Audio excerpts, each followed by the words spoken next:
সমস্যাগুলো নিয়েই সবসময় কথা বলি, কিন্তু মাঝে মাঝে এমন কিছু রোগী আসে যাদের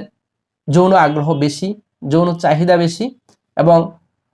তারা এই যৌন বিষয়টাকে নেশায় পরিণত করে ফেলেছে, যাকে আমরা বলে থাকি সেক্স অ্যাডিকশন বা হাইপার সেক্সুয়ালিটি। তারা সাধারণত অনেক ক্ষেত্রে দেখা যায় যে সেক্সুয়াল ট্রান্সমিটেড ডিজিজগুলো নিয়েই আসলে চেম্বারে আসেন।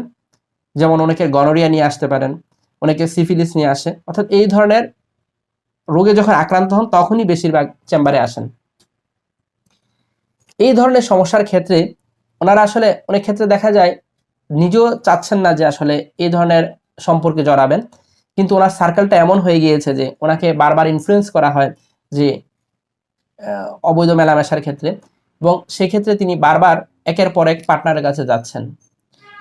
এবং তিনি পরবর্তীতে তিনি